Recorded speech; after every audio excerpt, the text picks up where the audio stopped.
I'll tell you what I'm tired of.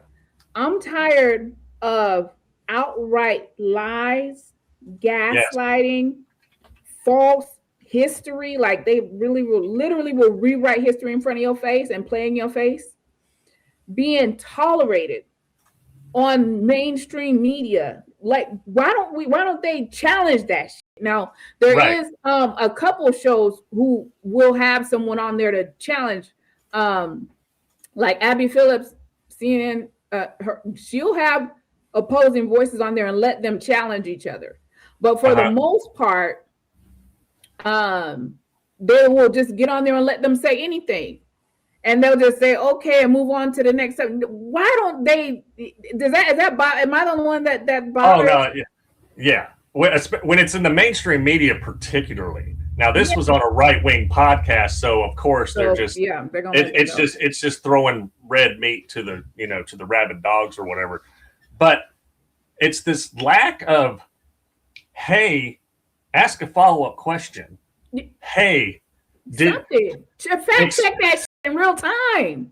Yeah. Not after the fact on the next hour, someone comes and fact check it amongst themselves on the next second. Fact check that shit right when they say it. Say that's not true.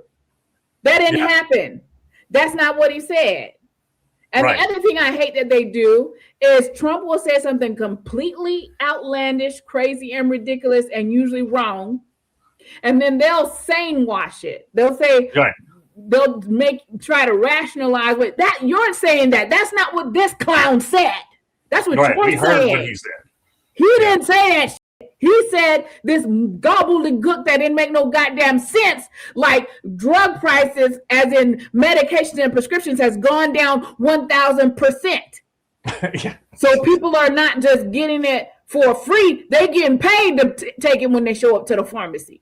That's You're the one math. trying to justify what he said. This is the bullshit he said out his own mouth. Yeah, alternative math, just like alternative facts from Kellyanne Conway. Yes, that mess gets on my nerves. Quit playing in our face like that. No one else could say that shit and get away with it. And who else can put this man is up at midnight, 2, 3 in the morning, posting craziness. And y'all want to talk to us about sleepy Joe Biden, and that's the best you could do, and what was wrong with him, and how soon did anyone know? What did they know, and how and when did they know? Motherfucker, what are y'all looking at, and when did you know? The whole world is looking at this clown. Yeah, where's Jake Trapper going to write a book about Donald Trump, who Heather Cox Richardson has been saying for a while now, and she's just using the word unhinged. And she's wondering, I saw a video of her today talking about the kind of things like you're talking about with all the social media stuff and everything. And the thing, and just the batshit stuff that he's saying. And she speculated that like some of these Republicans, they don't want to get a mean tweeted at them, or, they're worried about getting primaried and stuff. She goes, but Trump is underwater on everything. 70% of Americans are pissed off at the way he's handling the economy. And that leads me to a point where Trump accidentally told the truth this week. You know how and every once in a while, the filter stops working, like when he was on the campaign trail and he said, I don't care about you. I just need your vote. Yeah, I know. Or when he said, I like uneducated people. Yeah, I like the uneducated. I like the poorly educated. And I like to hang out with losers because it makes me feel better.